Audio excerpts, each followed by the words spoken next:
मैंने 2 प्रेग्नेंट लड़कियों से शादी की थी। मेरी दोनों ही पत्नियों के पेट में नाजायज़ बच्चे थे। मैं उन बच्चों को अपना नाम देना चाहता था क्योंकि इसके पीछे एक बहुत ही बड़ा राज छिपा हुआ था। पहली पत्नी ने एक बेटे को जन्म दिया और दूसरी पत्नी का ऑपरेशन हो रहा था। उसी समय एक मुंशी आया और एक ख़त मुझे देकर रोने लगा। मैंने जैसे ही उस ख़त को खोलकर पढ़ा तो मेरे शरीर से जान निकल गई।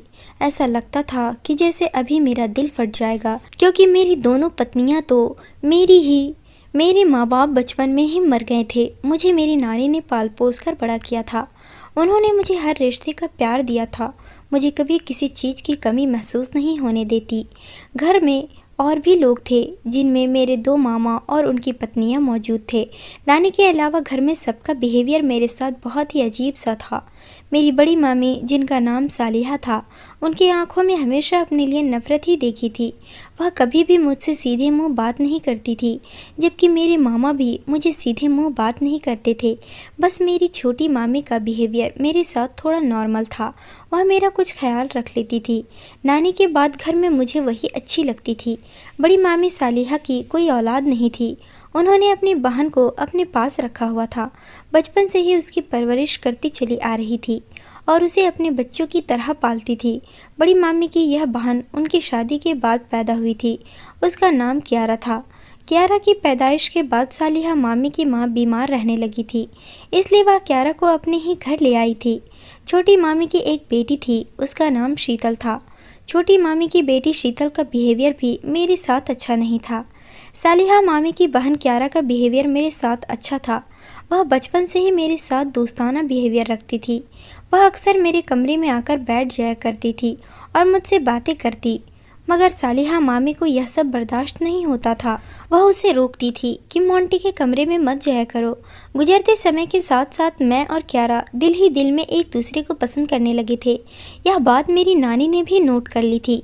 मेरे माँ बाप की इस घर में कोई भी निशानी मौजूद नहीं थी, ना ही उनकी कोई तस्वीर थी, ना ही कोई कपड़े थे। कभी कभी दिल में मेरी यह इच्छा रखती थी कि काश मैं अपने माँ बाप की शक्ल को देख पाता। मेरे पास उनकी कोई तो ऐसी चीज़ होती जो कि निशानी के तौर पर मैं अपने पास रख लेता। एक दिन मैंने अपनी इच्छा अपनी नानी के सामने जाहिर कर दी। मैंने अपनी नानी से पूछा, क्या मेरे माँ बाप की आपके पास कोई निशानी नहीं है? कम से कम मेरी माँ की या मेरे पापा की कोई तो फ़ोटो आपके पास होगी। कम से कम मैं अपने माँ बाप को देख पाता कि वह कैसे दिखते थे। नानी ने कहा, बेटा उस समय तस्वीरें वगैरह का रिवाज नहीं था। कपड़े और सामान गरीबों को दे दिया था। नानी की बातों से मेरे दिल को तसल्ली नहीं होती थी। मुझे लगता था कि नानी मुझसे कुछ छुपा रही है। खैर, उन्होंने हमेशा ही मेरा ख्याल रखा था, मेरी हर जायज़ इच्छा को पूरा किया था, मुझे अच्छी शिक्षा भी दिलवाई थी। मेरी नानी का परिवार बहुत ही अमीर परिवार था। घर में पैसे की कोई भी कमी नहीं थी। बड़े मामा की खुद की एक कंपनी थी, वहीं पर मुझे जॉब पर भी रखवा दिया था। सालिहा मामी ने बहुत हाथ पैर मारे कि मुझे मामा की कंपनी में जॉब पर न रखा जाए, लेकिन यहाँ पर नानी की ही चली थी। मामा और मामी ने ना चाहते हुए भी नानी ने मुझे कंपनी में जॉब पर लगवा दिया था। अब मामा मेरे काम से खुश रहते थे। उस दिन मैं खुशी खुशी घर पहुँचा। सबसे पहले नानी के कमरे में जाने लगा कि दरवाजे पर ही मुझे नानी और सालिहा मामी की बातें सुनाई दी। मैं दरवाजे पर ही रुक गया। मामी बहुत ही नफ़रत भरे शब्दों में कह रही थी, मामी जी, मैं उस नाजायज़ लड़के को अपनी बहन नहीं दे सकती। हम लोग तो ख़ानदानी लोग हैं, ख़ानदान देखकर अपनी बेटी देते हैं, और इसका पता नहीं। इतना कहते ही मामी चुप हो गई थी। नानी ने कहा, देखो बेटा, वह तुम्हारे सामने पला बड़ा है। वह तुम्हारी बहन को बहुत पसंद करता है, उसे बहुत खुश रखेगा। उसने कभी ऐसी कोई हरकत नहीं की है जिसे हम उसके स्वभाव पर कोई इल्ज़ाम लगाएं। लेकिन मामी इस बात को मानने पर तैयार नहीं थी। जबकि कुछ पलों की इस बातचीत के बाद मैं जान गया था कि यह लोग मुझसे नफ़रत क्यों करते हैं। मैं अपने कमरे में आकर लेट गया। मेरी आंखों से आंसू बह रहे थे। काफ़ी देर होने के बाद भी मेरे दिल को सुकून नहीं मिला था। मामी के शब्द मेरे दिमाग में हथौड़े की तरह लग रहे थे। शाम को दरवाज़ा बजने लगा। यह मेरी नानी की आवाज़ थी। मैंने ना चाहते हुए भी दरवाज़ा खोल दिया। नानी के चेहरे पर चिंता की लकीरें उभरी हुई थी। वह मुझे देखकर पूछने लगी, मोंटी बेटा, क्या हो गया है तुम्हें? क्या किसी ने कुछ कह दिया है? इतना परेशान क्यों हो? वह मेरी सूजी हुई लाल आंखों को देखते हुए पूछ रही थी। मेरी आंखों से फिर से आंसू बहने लगे और आखिरकार मेरे दिल में मचलता हुआ सवाल मेरे लबों पर आ ही गया। नानी, मुझे आपसे एक बात पूछनी है। आज आप मुझे सब कुछ सच बताना, मुझसे कुछ भी मत छुपाना। बताओ मैं कौन हूँ, ये लोग क्यों मुझसे नफरत करते हैं। मैं रोने लगा था। तभी नानी बोली, बेटे तुमसे कुछ नहीं छुपाया जा रहा। बात सिर्फ इतनी है कि तुम्हारी माँ ने तुम्हारे बाप से पसंद की शादी की थी और यह घरवाले सब मेरे बेटे के खिलाफ थे। तुम्हारा बाप अमेरिका से आया था, उसे मेरी बेटी से मोहब्बत हुई और उन लोगों ने शादी कर ली। तुम्हारे दोनों मामा शादी के सख्त खिलाफ थे, लेकिन तुम्हारी माँ नहीं मानी और अपनी मर्जी से जाकर तुम्हारे बाप से शादी कर ली और यह घर हमेशा हमेशा के लिए छोड़ दिया। सारे मोहल्ले में हमारी थू थू हो गई थी। तुम्हारे दोनों मामा किसी को मुंह दिखाने के काबिल नहीं रहे थे, इसलिए तुम्हारे मामा ने मेरी बेटी से हर रिश्ते ख़त्म कर दिए थे। कुछ दिन बाद खबर आई कि तुम्हारी मम्मी पापा का एक्सीडेंट हुआ है और उसमें उन दोनों की ही मौत हो गई है। अंतिम संस्कार की तैयारी मैंने ही की थी। तुम्हारे मामा ने तो अपनी बहन के अंतिम संस्कार में जाना भी ज़रूरी नहीं समझा था, क्योंकि उन्हें अपनी इज्जत प्यारी थी। मैंने तुम्हें अपनी बेटी की आखिरी निशानी समझकर अपने पास रख लिया था। उस दिन से यह लोग तुमसे और मुझसे भी नफरत करते हैं। नानी की बात सुनकर मेरा गुस्सा ठंडा हो गया था। कुछ भी कहो, मेरी माँ ने गलत किया था। मेरे मामा की इज्जत को रौंद कर अपना घर बसाया था, लेकिन शायद उस समय मेरी माँ को अपनी मोहब्बत चुनना सही लगा होगा। शायद सब लोग ही अपनी अपनी जगह ठीक थे, लेकिन इस सब के बदले नफरतें तो मेरे हिस्से में आई थी। इन सब में मेरी क्या गलती थी? आखिर मुझे क्यों नफरतों का निशाना बनाया जा रहा था? एक फ़कीर औरत अक्सर हमारे दरवाजे पर आती थी। वह अपाहिज थी। वह बैसाखियों के सहारे हमारे दरवाजे तक आती थी। वह औरत न जाने क्यों मुझे बहुत ही गौर से देखती थी। मैं भी उसे पैसे देकर उससे आशीर्वाद लेता। वह औरत दिल की गहराइयों से मुझे आशीर्वाद देती। समय धीरे धीरे गुजरता रहा। इस दौरान मामी की छोटी बेटी शीतल को सूरज नाम के एक बिगड़े हुए लड़के से मोहब्बत हो गई और ये मुलाकातें दिन ब दिन बढ़ने लगी। मैंने नानी को भी बताया। दूसरी तरफ बड़ी मामी की बहन क्यारा की मोहब्बत मेरे लिए दिन ब दिन बढ़ती जा रही थी, लेकिन मैंने अपने कदम रोक लिया, क्योंकि मैं जानता था कि हमारा मिलना नामुमकिन था। बड़ी मामी कभी भी मेरे साथ अपनी बहन की शादी नहीं करती। सालिहा मामी की नफ़रत भी बढ़ती जा रही थी और उस दौरान मेरे सामने एक और खुलासा हुआ कि सूरज तो एक बहुत बड़े डॉन का बेटा था। वह पूरे शहर का डॉन था। वह काले धंधों का बेताज बादशाह था। बाप की दौलत पर सूरज खूब ऐश कर रहा था और कई लड़कियों को शादी का झांसा देकर उनकी इज्जत से खिलवाड़ कर चुका था और शीतल उसके जाल में फंसी हुई थी। वह भी सूरज से मोहब्बत करती थी और उससे शादी के सपने देख रही थी। एक दिन अचानक नानी की तबीयत बिगड़ने लगी। हम सब उन्हें अस्पताल लेकर भागे। डॉक्टर ने बताया कि उन्हें दिल की तकलीफ हो गई है। डॉक्टर ने कहा कि उन्होंने कोई बात अपने दिल पर लगा ली है, जिसकी वजह से दिल की तकलीफ हुई थी। नानी की तबीयत थोड़ी संभली तो हम उन्हें घर ले आए, लेकिन अब नानी बहुत ही कमज़ोर हो चुकी थी। वह अपने बिस्तर से उठ भी नहीं पाती थी। मैं दिन रात नानी की सेवा में लगा रहता था। एक नानी ही तो मेरे जीने का इकलौता सहारा थी। मैं नानी चाहता था नानी मुझे इस दुनिया में अकेला छोड़कर चली जाए। एक दिन उन्होंने मुझे अपने कमरे में बुलाया और जो कुछ कहा उसे सुनकर मेरे सर पर जैसे पहाड़ टूट पड़े थे। जब मैं नानी के कमरे में गया था तो उस समय नानी अपनी आंखें बंद किए हुए लेटी थी। मेरे आने के एहसास पर उन्होंने मुझे पुकारा और फिर कहने लगी, मोंटी बेटा, मैं तुम्हें एक ऐसी बात बताने जा रही हूँ जो तुम्हारे लिए जानना बहुत ज़रूरी है। मैं तुम्हें यह बात अपने जीते जी बताना चाहती हूँ। मैं नहीं चाहती कि मेरी बाद यह बात तुम्हें पता चले, इसलिए मैं यह सच्चाई बताना चाहती हूँ। मैं नहीं चाहती थी कि यह सच्चाई तुम्हें पता चले, लेकिन अब मेरी मजबूरी है। अगर मेरे मरने के बाद यह सच्चाई तुम्हें किसी और से पता चलेगी तब तुम्हें बहुत दुख होगा और तुम्हें मुझसे भी शिकायत रहेगी। शायद यह बात करके मेरे दिल का बोझ कुछ हल्का हो जाएगा। बेटा, जो अब तक मैं तुम्हें कहानी सुनाई है वह सब झूठ है। आज मैं तुम्हें सच्ची कहानी बताऊंगी कि आखिर तुम कौन हो और तुम्हारे माँ बाप कौन हैं, ताकि मैं सुकून से मर सकूं। नानी के शब्द एकदम गीले हो गए थे। कौन सा झूठ नानी? मैंने उलझन से पूछा। मेरा दिल बैठने लगा था। मोंटी बेटा, मेरी बात गौर से सुनो। ना ही मैं तुम्हारी नानी हूँ, ना ही तुम मेरे नाती हो, और ना ही तुम हमारे ख़ानदान से कोई संबंध रखते हो, और ना ही मेरी कोई बेटी थी। मेरे तो बस 2 ही बेटे थे। ना तुम्हारे माँ बाप ने पसंद की शादी की थी, ना ही उनका कोई एक्सीडेंट हुआ था। यह सब कुछ झूठ था जो मैंने तुम्हें बताया था। सच तो यह है कि तुम मुझे मेरे घर के पास कूड़े के ढेर पर पड़े हुए मिले थे। मैं तुम्हें वहाँ से उठा लाई थी। मैंने सोचा मेरी बड़ी बहू बांझ है, उसे भगवान ने कोई औलाद नहीं दी थी।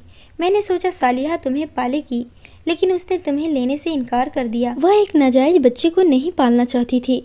उसने साफ कह दिया कि मैं यह नाजायज बच्चा नहीं पालूंगी। वह तुम्हें पालने के बजाय अपनी बहन को अपने घर ले आई और उसे पालने लगी थी। सालिहा ने जब तुम्हें पालने से मना कर दिया तो फिर मैं ही तुम्हें पालने लगी। सब रिश्तेदारों में मैंने यह बात फैला दी थी कि तुम मेरी एक सहेली के पोते हो। तुम्हारा पूरा ख़ानदान एक्सीडेंट में मर गया है, इसलिए तुम अनाथ हो गए हो और इसलिए मैं तुम्हें पाल रही हूँ। सारे ख़ानदान वालों को ही यह बात मैंने बता दी थी। नानी ने सब कुछ बताकर अपने दिल का बोझ हल्का कर लिया, मगर मेरी दुनिया अंधेरी हो गई थी। यह बात कितनी तकलीफ़ देने वाली थी कि मैं किसी की नाजायज़ औलाद हूँ। ना मेरे माँ बाप का पता था और ना मेरी माँ की। काश ये सब कुछ सुनने से पहले मुझे मौत आ जाती, लेकिन अब मैं कुछ नहीं कर सका। खामोशी से नानी को देखता रहा। फिर नानी कहने लगी, मोंटी मुझे लगता है मेरे मरने के बाद तो यह घर छोड़ दोगे या यह लोग तुम्हें खुद ही घर से निकाल देंगे। मगर यहाँ से निकलने से पहले दो काम ज़रूर करना। एक तो शीतल की जान उस सूरज नाम के बिगड़े हुए लड़के से ज़रूर छुड़वाना, कहीं यह लड़का हमारे ख़ानदान की इज्जत खाक में ना मिला दे। दूसरा यह कि तुम अपनी ज़िंदगी से मायूस मत होना। ज़िंदगी भगवान की दी हुई बहुत बड़ी नेमत होती है। उसकी सुरक्षा करना और उसे हिम्मत से जीना ही हमारा धर्म होता है। और हाँ, तुम अपनी माँ को कभी गलत मत समझना। ज़रूर तुम्हारी माँ की कोई मजबूरी रही होगी जो तुम्हें कूड़े पर रखकर चली गई थी, वरना कोई माँ अपनी औलाद को यूँ बेसहारा नहीं छोड़ती। नानी यह सब बात करके खामोश हो गई। मैं उनके बोलने का इंतज़ार करता रहा, मगर अब नानी नहीं बोली, क्योंकि वह हमेशा हमेशा के लिए खामोश हो गई थी। मैं नानी नानी पुकारता रहा, मगर वह इस दुनिया से चली गई थी। नानी की मौत पर बहुत सारे लोग आए थे और उन लोगों में वह अपाहिज औरत भी शामिल थी। उसका आना मेरे समझ में नहीं आया था। ना जाने क्यों वह मुझे गौर से देखती थी। मैं उसकी नज़रों का मतलब नहीं समझ पाता था। नानी को इस दुनिया से गए 15-20 दिन हो चुके थे। सब अपने अपने कामों में बिजी हो गए थे।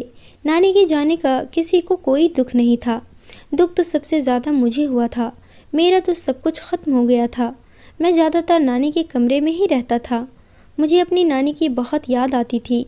एक दिन मैंने शीतल को समझाने की कोशिश की और वह कोशिश मुझे बहुत महंगी पड़ी। मेरी बात पर वह हत्थे से उखड़ गई और मेरा गिरेबान पकड़कर ज़ोर ज़ोर से चिल्ला रही थी कि मोंटी ने मेरी इज्जत पर हाथ डाला है। उसने अपने कपड़े भी जगह जगह से फाड़ दिए थे। सब उसकी आवाज़ सुनकर कमरे में इकट्ठे हो गए थे। शीतल ने मेरे ऊपर बहुत ही घटिया इल्ज़ाम लगा दिया था। मैं हक्का बक्का खड़ा रह गया। मैं सबको विश्वास दिलाने लगा कि मैंने कुछ भी गलत नहीं किया है, लेकिन वह लोग भला मेरा विश्वास क्यों करते? मैं तो उनके ख़ानदान का भी नहीं था और उनके कहने के अनुसार मैं बहुत ही कम था। पता नहीं किसका गंदा खून था और अपने गंदे खून का असर मैंने दिखा दिया था। उन लोगों ने मुझे धक्के देकर हमेशा के लिए अपने घर से निकाल दिया। मैंने भी वह घर छोड़ दिया। घर के साथ साथ ऑफिस जाना भी छोड़ दिया। मैं अपने दोस्त के खाली फ्लैट में रहने लगा। मेरा दोस्त टैक्सियाँ चलाया करता था। उसने एक टैक्सी मुझे भी दे दी, जिसे चलाकर मैं कुछ पैसे कमाने लगा और अपनी ज़िंदगी यूं ही गुजारने लगा। कुछ बचत भी हो जाती और ख़र्चा भी निकल जाता। एक दिन फुटपाथ पर वही भिखारी औरत मुझे मिली। मैं जूते पॉलिश करने वाले के पास खड़ा था कि वह मुझे फुटपाथ पर नज़र आई थी। मैंने पुलिस वाले से पूछा, भाई ये औरत कौन है? शक्ल से तो भिखारन नहीं लगती। वह बोला, यह अक्सर यहीं बैठी रहती है। कोई नहीं जानता कहाँ से आती है और कहाँ जाती है। किसी से कुछ नहीं मांगती। जो भी कोई देता है अपनी मर्जी से इसको देकर चला जाता है। मैं सीधा उस औरत के पास गया और उसे 100 का नोट उसकी तरफ बढ़ा दिया। उसका चेहरा मुझे देखते ही खिल गया। यूँ लगा जैसे मुझे देखते ही उसके सारे दुख दूर हो गए हो। अब मैं हफ्ते में 2-3 बार उसे खाना खिला देता। वह खुश होकर मुझे आशीर्वाद देती, लेकिन ना जाने क्यों मुझे उससे ख़ास तरह का लगाव पैदा हो गया था। एक दिन सवारी को लेकर शहर से बाहर जाना पड़ा। सवारी उतार कर मैं सड़क के किनारे खड़ा होकर अपनी टैक्सी पर कपड़ा मारने लगा। यह दोपहर का समय था। आसपास लोग काम में लगे हुए थे। अचानक मेरी नज़र एक लड़की पर पड़ी जो दौड़ती हुई मेरे पास आ रही थी। वह लड़की कहने लगी, भगवान के लिए मुझे बचा लो, जल्दी से टैक्सी स्टार्ट करो और मुझे यहाँ से ले चलो। मैंने देखा सच में 3 आदमी उसके पीछे भागे चले आ रहे थे। मैंने कहा, तुम सच बताओगी तो मैं तुम्हारी मदद करूँगा। वह बोली, उनमें से एक मेरे पापा हैं और 2 मेरे भाई हैं। मुझसे बहुत बड़ा पाप हो गया है। मैं किसी के नाजायज़ बच्चे की माँ बनने वाली हूँ। वह लड़का मुझे धोखा देकर भाग गया है। लड़की ने सब कुछ सच सच बता दिया था। हालांकि मुझे इस बात की बिल्कुल भी उम्मीद नहीं थी कि वह लड़की कुछ भी सच बताएगी। फिर वह लड़की बोली, मैंने सूरज नाम के लड़के से मोहब्बत की थी, लेकिन उसकी मोहब्बत झूठी निकली। उसने झूठी मोहब्बत में फंसाकर मेरी इज्जत को रौंद डाला और अब वह गायब हो गया है। अब उसका पाप मेरे पेट में पल रहा है। उसने मुझसे मुंह फेर लिया है। मेरे माँ बाप और भाइयों को पता लग गया है कि मैं पेट से हूँ और नाजायज़ बच्चे को जन्म देने वाली हूँ। अब यह मुझे जिंदा नहीं छोड़ेंगे। यह कहकर वह लड़की रोने लगी। वह तीनों अब हमारे पास पहुँच चुके थे। उसी समय मुझे अपनी नानी की बात याद आ गई कि मेरी शीतल को उस सूरज नाम के लड़के से बचा लेना। शीतल को तो नहीं बचा सका, मगर इस लड़की को बचाने का फैसला कर लिया। फिर मैं चट्टान की तरह लड़की के सामने खड़ा हो गया। उन तीनों में से बड़ी उम्र का आदमी कहने लगा, टैक्सी वाले सामने से हट जाओ, हम उसे जिंदा नहीं छोड़ेंगे। उनकी आंखों में खून उतरा हुआ था। लड़की मेरे पीछे खड़ी हाँफ रही थी। मैंने कहा, आप इसे मार नहीं सकते, मैं उसका पति हूँ और ये मेरी पत्नी है। हम दोनों ने शादी की है। मैं बहुत ही सुकून से यह बात कहा था। फिर वो तीनों और भी गुस्से में आ गए। बोले, अब तो तुम जिंदा नहीं बचोगे। इन सब फसाद की जड़ तुम ही हो। उस लड़की के बाप ने अपने बेटों को रोक दिया और मुझसे पूछने लगा कि तुमने अपने माँ बाप को रिश्ते के लिए हमारे घर क्यों नहीं भेजा। मैंने कहा कि मेरे माँ बाप जिंदा नहीं हैं। हम यह बात आप लोगों को बताने ही वाले थे, मगर आपकी बेटी डरती थी। मेरे शब्द बहुत ही शांत और ठहरे हुए थे। उस लड़की के बाप ने कहा, अब हम लोग तुम्हें एक ही शर्त पर जिंदा छोड़ेंगे, वह यह कि तुम घर चलो। हम अपनी बेटी की इज्जत के साथ तुम्हारे साथ शादी करेंगे और उसे तुम्हारे साथ विदा कर देंगे। मैं डरा सहमा अपने पीछे खड़ी लड़की पर नज़र डाली। उसकी आंखों में डर साफ दिखाई दे रहा था। मैं समझ गया, अगर मैंने यह लड़की को इसके बाप के हवाले कर दी तो वह लोग इसे ज़िंदा नहीं छोड़ेंगे। उसके पेट में एक नन्ही सी जान और भी पल रही थी। मैं 2 जान को ख़तरे में नहीं डाल सकता था और फिर मैंने उस लड़की की खातिर कुर्बानी दे दी। मैंने फ़ोन करके अपने दोस्त को बुला लिया। वह भी शादी में शामिल होने के लिए आ गया। मेरी शादी में कुछ रिश्तेदार और कुछ मोहल्ले वाले थे जो सिर्फ लड़की वाले की तरफ से ही थे। मेरी तरफ से तो सिर्फ मेरा दोस्त ही शामिल हुआ था। हमारी शादी हो गई। उस लड़की को, जिसका नाम नैना था, अपने फ्लैट पर ले आया। अब नैना मेरी पत्नी बनकर मेरे फ्लैट में रहने लगी। वह बहुत खुश थी। वह मेरी बहुत ही एहसानमंद थी कि मैं उसकी इज्जत और जान बचा ली। हर समय मेरी सेवा में लगी रहती। वह तो अपने बच्चे को गिराना चाहती थी, मगर मैं इस बात के लिए तैयार नहीं था। मैंने नैना से साफ कह दिया कि मैं इस बच्चे को अपना नाम दूंगा। तुम्हें परेशान होने की ज़रूरत नहीं है। नैना के कदम मेरे घर में बहुत ही शुभ साबित हुए थे। मुझे एक बहुत ही अच्छी कंपनी में जॉब मिल गई थी। एक दिन मैं ऑफिस में बिजी था कि नैना का फ़ोन आया। उसने बताया कि 2 औरतें आपसे मिलने आई हैं। मैं जल्दी से घर आया। कमरे में दाखिल होते ही मेरी जान निकल गई, क्योंकि मेरे सामने तो मेरी छोटी मामी खड़ी थी, अपनी बेटी शीतल को साथ लेकर। मुझे देखते ही वह रोने लगी। वह मेरे गले लग गई और बोली, मोंटी, तुम अपने मामा की इज्जत बचा लो, वरना वह मर जाएंगे। शीतल ने हमारी इज्जत खाक में मिला दी है। यह सूरज के नाजायज बच्चे की माँ बनने वाली है। इसके बाद वह शीतल को बुरी तरह मारने लगी और शीतल बिलक बिलक कर रोने लगी। मामी कहने लगी, बेटा, तुम अपने मामा की खातिर इसे अपना लो, बाद में भले ही इसे छोड़ देना, लेकिन अभी फ़िलहाल के लिए इससे शादी कर लो, वरना हमारी इज्जत खाक में मिल जाएगी और तुम्हारे मामा यह बर्दाश्त नहीं कर पाएंगे। वह भी जान से हाथ धो बैठेंगे। मेरे घर को बर्बाद होने से बचा लो। मैंने मामी से कहा, मामी, आप तो ख़ानदानी लोग हैं, जबकि मैं तो किसी का गंदा खून हूँ। मुझे तो मेरे ख़ानदान का भी पता नहीं है, तो यह भला कैसे मुमकिन होगा। मैंने शीतल को सूरज से मिलने से रोका था। मुझे मालूम था एक दिन यह ज़रूर होगा, मगर शीतल ने मुझ पर ही इल्ज़ाम लगा दिया और मुझे बेइज्जत करके घर से निकलवा दिया। अब मैं सूरज के पाप को कैसे अपना लूँ? मुमकिन नहीं है। अब मैं शादीशुदा हूँ, मेरी पत्नी है और मेरी पत्नी भी पेट से है। वह बच्चे को जन्म देने वाली है। मेरा अपना परिवार है। मैं शीतल से शादी नहीं कर सकता। मगर छोटी मामी मेरी मिन्नतें करने लगी। वह मेरे कदमों में बैठ गई और बोली, तुम्हारा बहुत बड़ा एहसान होगा, हमें इस बड़ी मुसीबत से निकाल दो। और फिर वह मेरी पत्नी नैना की भी सिफारिश करने लगी कि तुम ही मोंटी को समझाओ, कुछ समय की बात है, फिर भले ही यह मेरी बेटी को छोड़ दे, लेकिन अभी फ़िलहाल के लिए इस मामले को ठंडा होने के लिए इससे शादी कर लेने दो।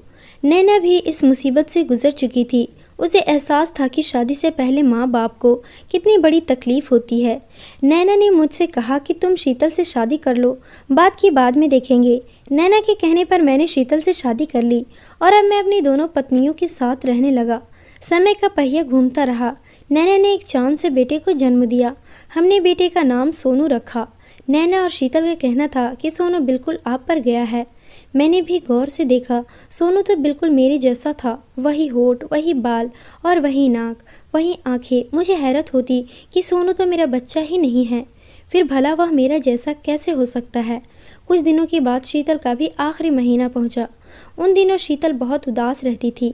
मैंने उसे तसल्ली दी और मैंने उसे बताया कि मैं तुम्हारे बच्चे को भी अपना औलाद बनाकर पालूंगा। उसे कभी सौतेलेपन का एहसास नहीं होने दूंगा, कभी उसे नाजायज नहीं कहूँगा। शीतल को नहीं पता था कि नैना भी सूरज की दासी हुई है। सोनू का बाप मैं नहीं हूँ, यह बात हमने उसे छुपा ली थी। शीतल यही समझती थी कि सोनू मेरा सगा बेटा है। एक रोज़ टीवी पर खबर आई कि इस शहर का डॉन एक कार एक्सीडेंट में मर गया है। उसके साथ उसके 4 साथी और भी थे। गाड़ी के ब्रेक फेल हो गए और एक्सीडेंट होने से उस गाड़ी में आग लग गई और जलकर राख हो गई। और फिर उसके अगले दिन ही खबर आई कि सूरज अपने कमरे में मुर्दा पाया गया है। किसी ने उसके गले में फंदा डालकर उसे हमेशा हमेशा के लिए सुला दिया था। उसने बहुत ही लड़कियों को बर्बाद किया था। पता नहीं किसने अपना बदला लिया था। ना जाने क्यों मुझे इन बाप बेटों की मौत का सुनकर दुख हुआ था। मैं सोचने लगा, इंसान कुछ भी कर ले, मौत तो ज़रूर आनी है। इंसान के किए हुए पापों की सज़ा उसे दुनिया में ही मिल जाती है। दोनों इतनी बड़ी दौलत के मालिक थे, लेकिन फिर भी जब उनकी मौत हुई तो कोई उन्हें कंधा देने वाला भी नसीब नहीं हुआ था।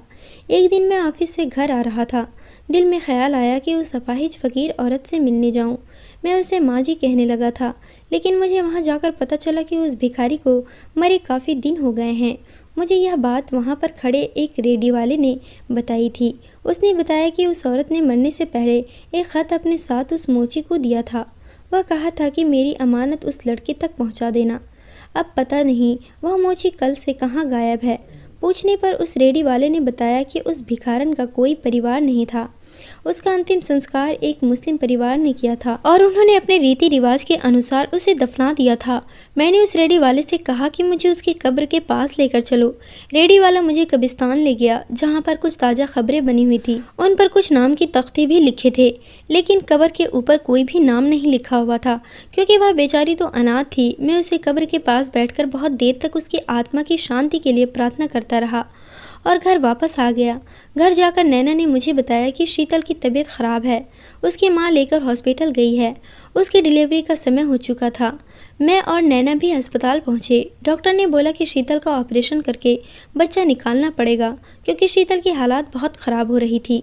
कुछ क्रिटिकल कंडीशन आ गई थी। मैं बाहर खड़ा था और शीतल के ठीक होने का भगवान से प्रार्थना कर रहा था, और वह मोची अस्पताल में भर्ती था। जब उस मोची ने मुझे देखा तो उसने मुझे अपने पास बुलाया और मोची ने माँ का ख़त मुझे दिया। उस ख़त ने मुझे हिलाकर रख दिया था। ख़त में कुछ लिखा था, प्यारे बेटे, मेरा नाम संजना है। मैं एक पढ़ी लिखी और एक बहुत ही अच्छे इज़्ज़तदार घराने से संबंध रखती थी, और मेरी शादी छोटन दुबई से हुई थी, जो बहुत बड़ा डॉन है। मैं अपने माँ बाप के साथ दुबई में रहती थी। छोटन मुझे शादी करके इंडिया ले आया था। 1 साल हम खुशी खुशी रहे। फिर हमारा बेटा हुआ, जिसका नाम मैंने सूरज रखा। वह हमारी आंखों का तारा था। फिर धीरे धीरे मुझे पता चला कि मेरा पति अच्छा आदमी नहीं है, वह बहुत बड़ा स्मगलर है। मैंने उसे यह धंधा छोड़ने के लिए कहा, जिस पर हमारे बीच झगड़ा बढ़ने लगे थे और यह हमारे संबंध में दरार बन गई। और जब सूरज 1 साल का हुआ तो मैं फिर से उम्मीद से हो गई, और फिर एक दिन मेरे पति ने मुझे मारपीट कर घर से निकाल दिया। मेरा अपने माँ बाप से कोई कांटेक्ट नहीं हो रहा था, इसलिए मैं भिखारियों की एक झुग्गी में आ गई। पेट की आग शांत करने के लिए मैंने भीख मांगने के लिए निकल खड़ी हुई। एक तेज आते ट्रक से मेरा एक्सीडेंट हो गया। फिर मुझे एक सरकारी अस्पताल ले जाया गया। मेरा इलाज करवाया गया। मेरी कमर ठीक नहीं हो सकी। मेरी रीढ़ की हड्डी टूट गई थी। मैं अपाहिज हो गई। अब मेरा इन भिखारी के सिवा कोई नहीं था। मैं बैसाखियों के सहारे चलती रही। 9 महीने बाद मैंने दूसरे बेटे को जन्म दिया। मैं यह सोचकर रोने लगी कि मेरे बच्चे का क्या भविष्य होगा। बड़ा बेटा बाप की तरह डाकू बनेगा और छोटा बेटा माँ की तरह भिखारी बनेगा। मैंने फैसला किया कि मैं अपने बच्चे का फ्यूचर ख़राब नहीं करूँगी। इसलिए मैंने अपने बेटे के पैदा होते ही उसे एक अमीर घराने के सामने कचरे के ढेर पर रख दिया। निगरानी के लिए अपने एक साथी लड़के को बिठा दिया कि देखो कौन मेरे बेटे को उठा कर ले जाता है। और फिर उसी बराबर वाले अमीर घर की एक औरत ने मेरे बच्चे को उठाया। बेटा, मैं तुम्हारी माँ हूँ। इस शहर का डॉन छोटन दुबे तुम्हारा बाप और सूरज तुम्हारा भाई है। तुम्हें तुम्हारी ज़िंदगी की एक एक पल की खबर है। तुम्हारी नानी के बाद वह लोग तुम्हें अपने घर से निकाल चुके हैं। क्यारा नाम की लड़की ने मुझे सब बता दिया था। मेरे इस खत का मकसद यही है कि मैं तुम्हें बताऊं कि तुम अपने माँ बाप की औलाद हो, तुम नाजायज़ नहीं हो। यह सब मैं तुम्हारी अच्छे फ्यूचर के लिए किया था। बेटा, हो सके तो मुझे माफ़ कर देना। ख़त पढ़कर मैं काफ़ी देर तक रोता रहा। तकदीर के इस खेल पर हैरान होता रहा कि वह मुजरिम स्मगलर छोटन दुबे मेरा बाप था। जिस लड़के से मैं नफ़रत करता था वह मेरा सगा भाई था और वह अपाहिज औरत मेरी माँ थी। मैंने उसकी कोख से जन्म लिया था। मैं तो उसकी सेवा भी नहीं कर सका। मैं ख्यालों में गुम था कि तभी नर्स ने बाहर आकर बताया कि आपकी पत्नी ने एक प्यारे से बेटे को जन्म दिया है। मैंने खुशी खुशी अंदर कमरे में शीतल के पास पहुंचा। वह बेड पर लेटी हुई थी। उसके बराबर एक प्यारा सा बच्चा आंखें मूंद लेटा था। वह भी बिल्कुल मेरे जैसा था। यह भी कुदरत का कैसा अजीब खेल था। दोनों ही बेटे मेरी ही शक्ल के थे। सब कहते हैं कि दोनों बेटे मुझ पर गए हैं। मैं दिल ही दिल में खुश होता हूँ। आखिर वह मेरा ही तो खून है, नाजायज़ ही सही हो तो मेरा ही था। मेरे भाई और बाप को उनके किए की सज़ा मिल गई थी। मेरी दोनों पत्नियां शीतल और नैना दोनों आपस में बहनों की तरह रहती हैं। शीतल ने मुझे भी कहा था कि जैसा कि हमारे बीच तय हुआ था कि मेरे बच्चे के जन्म देने के बाद तुम मुझे छोड़ दोगे तो तुम मुझे छोड़ सकते हो। मैं तुम पर और नैना पर बोझ नहीं बनना चाहती। लेकिन नैना ने मना कर दिया। उसने कहा हम हमेशा ऐसे ही रहेंगे। तुम्हें यहाँ से जाने की कोई ज़रूरत नहीं है। मैं भी भगवान का धन्यवाद करता हूँ कि उसने मुझे इतनी सारी खुशियाँ दी है। मैं जब अस्पताल में अपने बेटे को गोद में उठाकर उसे चूम रहा था, क्यारा की आंखों में आंसू आ गए थे। शायद अब भी मुझसे मोहब्बत करती थी। मैंने क्यारा की तरफ देखा। मैंने बच्चों को शीतल के पास लिटाया और क्यारा का हाथ पकड़कर बाहर ले आया। मैंने क्यारा की आंखों में आए आंसू साफ किया और क्यारा से कहा, क्यारा, पुरानी बातों को भूल जाओ। शायद हम दोनों का मिलना किस्मत में नहीं लिखा था। तुम मुझे भूल जाओ और अपनी ज़िंदगी में आगे बढ़ो। यही तुम्हारे लिए सबसे बेहतर रहेगा। मैं अपनी ज़िंदगी में आगे बढ़ चुका हूँ। मेरी 2 पत्नियाँ हैं, मेरे बच्चे हैं। अब मेरे साथ खुद को जोड़कर मत रखो। अपनी ज़िंदगी को ख़राब मत करो। क्यारा की आंखों में फिर से आंसू बहने लगे। मेरी बातों पर उसने मुस्कुराने की कोशिश की। मैंने उससे वादा लिया कि क्यारा, तुम अपनी ज़िंदगी में आगे बढ़ोगी और मुझे भूल जाओगी। क्यारा ने भी मुझसे वादा किया कि मैं वादा करती हूँ मैं तुम्हारे रास्ते में कभी नहीं आऊँगी। मैंने कहा, क्यारा, सिर्फ यही वादा नहीं करना कि मेरे रास्ते में नहीं आओगी, तुम्हें यह वादा भी करना होगा कि तुम अपनी ज़िंदगी में आगे बढ़ोगी, एक अच्छे से लड़के को देकर शादी कर लोगी। और फिर मैंने क्यारा से यह वादा करवा कर ही दम लिया। मैंने शीतल को और अपने बच्चे को लेकर घर आ गया और खुशी खुशी ज़िंदगी जीने लगा। कुछ समय के बाद खबर मिली कि क्यारा ने भी एक लड़के से शादी कर ली है और इस खबर से मुझे बहुत सुकून मिला था। अगर क्यारा शादी न करती तो मेरे दिल पर हमेशा एक बोझ रहता कि क्यारा ने मेरी वजह से अपनी ज़िंदगी ख़राब कर ली। अब क्यारा भी अपनी ज़िंदगी में खुश है और मैं भी अपनी ज़िंदगी में खुश हूँ। दोस्तों, उम्मीद करती हूँ आपको हमारी कहानी पसंद आई होगी। कहानी पसंद आई है तो वीडियो को लाइक करें। चैनल पर नए हैं तो चैनल को सब्सक्राइब करें।